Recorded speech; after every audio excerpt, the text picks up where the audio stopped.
ॐ सहना भवतु सहनौ भुनक्तु सह वीर्यं करवावहै तेजस्विनावधीतमस्तु मा विद्विषावहै।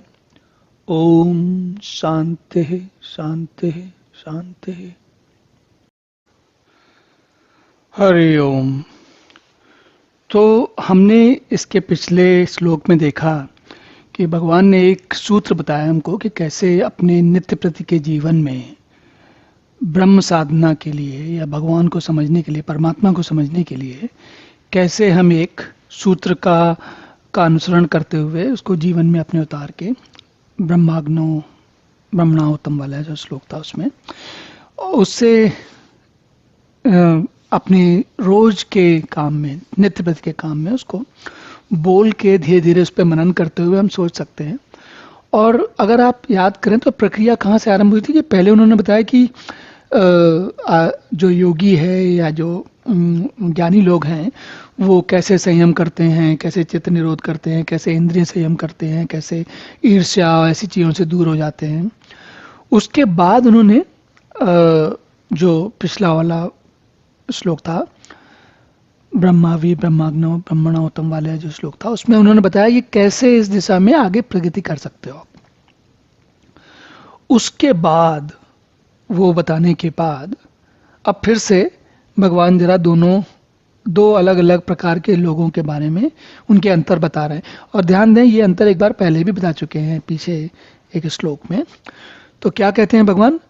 दैवमेवा परे यज्ञम योगिनः पर्युपासते ब्रह्माग्नाग परे यज्ञम यज्ञै नैवोपजुह्वति। जो बहुत सारे योगीजन मतलब देखिए, हम और आप, योग शब्द का अर्थ हम सभी जानते हैं। योग शब्द का अर्थ होता है जुड़ना। देखिए, सामान्य बोलचाल की भाषा में योग या जिसे हम योगा कहते हैं वो लोग योगासन से समझते हैं, वो एक बाह्य रूप है। लेकिन योग शब्द का वास्तविक अर्थ होता है जुड़ना, योग होना। जैसे अपने गणित में पढ़ा होगा योग, और जैसे कहते हैं ना जमा जोड़ या जोड़ना या घटाना, है ना, योग करना या हानि करना, योग करना या कम करना। तो उसी प्रकार से योग का जो युज, असल में योग शब्द बना है संस्कृत की युज धातु से। युज धातु का अर्थ होता है जुड़ना। जब हम, और ये जो जुड़ना है वो हमारा हमेशा होता रहता है। कैसे? जैसे हम कहीं जा रहे हैं और अचानक हमारा किसी एक बहुत अच्छे से प्राकृतिक दृश्य पे निगाह पड़ गई, दृष्टि पड़ गई। कहीं पहाड़ है, कहीं घाटी है, कहीं बहुत अच्छा सा पेड़ है, कहीं बहुत पेड़ों के बहुत अच्छा सा फूल है। तो वो क्षणिक तौर पे कुछ सेकंड के लिए हम उससे जुड़ जाते हैं। तो योग शब्द का अर्थ होता है जुड़ना। जो ये जुड़ने का बात है, अब जरा इसको यहाँ पर लगाते हैं हम लोग। कैसे? दूसरे योगी जन देवताओं के पूजन रूप यज्ञ का ही भली भांति अनुष्ठान किया करते हैं। तो जो योगी जन हैं जो जुड़ते हैं, ये कहाँ जुड़ते हैं? देवताओं के पूजन रूप यज्ञ में। तो हमने पहले बात की थी, देवता कौन है? जो देवता शब्द जो है वो दिव धातु से बना है। देवता जो देश के अंदर देने का भाव होता है वो होता है देवता। और दिव का धातु का अर्थ होता है, असल में होता है, उसका अर्थ होता है देना। तो जो देवता है वो कौन है? अब जैसे एक उदाहरण समझिए, दृष्टि जो है वो हमारे अंदर एक फैकल्टी है, एक हमारे अंदर एक क्षमता है।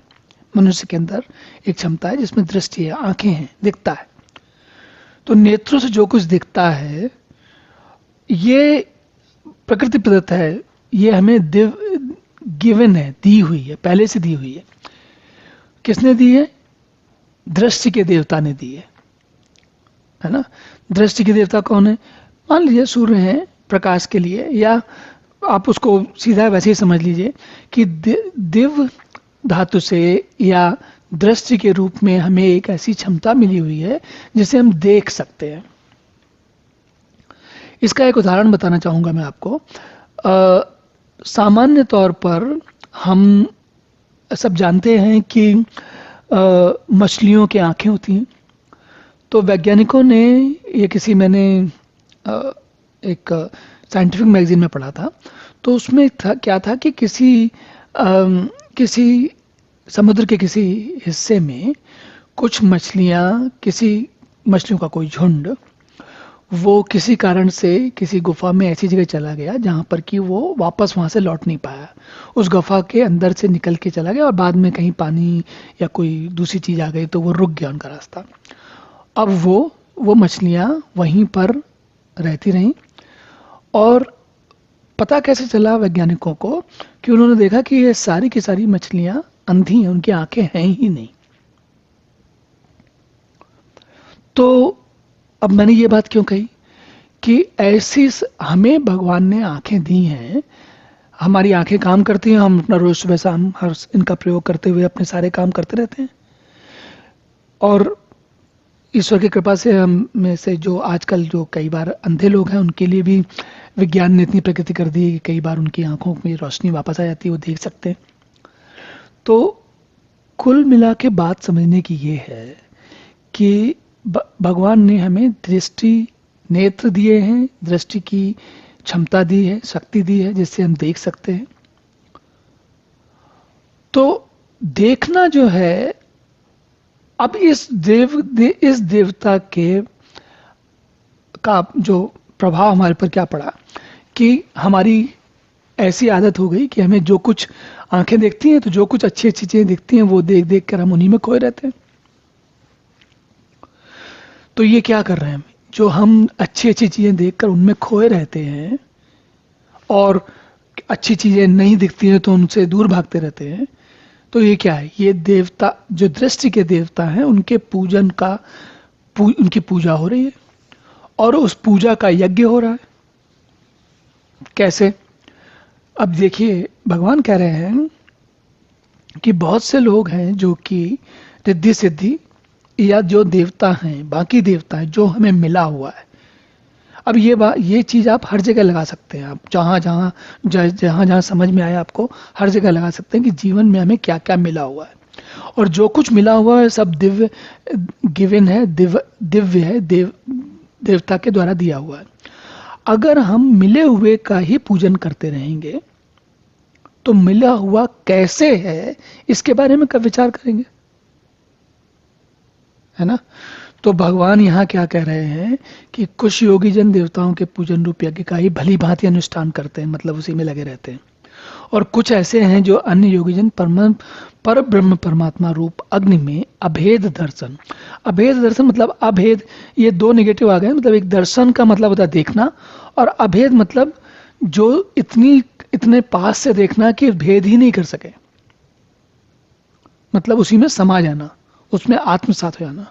तो परमात्मा रूप अग्नि में जो समा जाते हैं, समा जाने का यज्ञ करते हैं, कुछ ऐसे लोग हैं। तो दो अलग अलग प्रकार के लोगों की उन्होंने बात की है। और इतनी बात समझने के बाद मैं समझता हूँ कि आपको इसका ये तो पता ही लग गया होगा कि अब हमें क्या करना चाहिए। इसी को श्रेयस और प्रेयस के नाम से भी जानते हैं। तो अब हम अगला श्लोक देखते हैं। ओम पूर्णमदः पूर्णमिदं पूर्णात् पूर्णमुदच्यते पूर्णस्य पूर्णमादाय पूर्णमेवावशिष्यते। ओम शांति शांति शांति।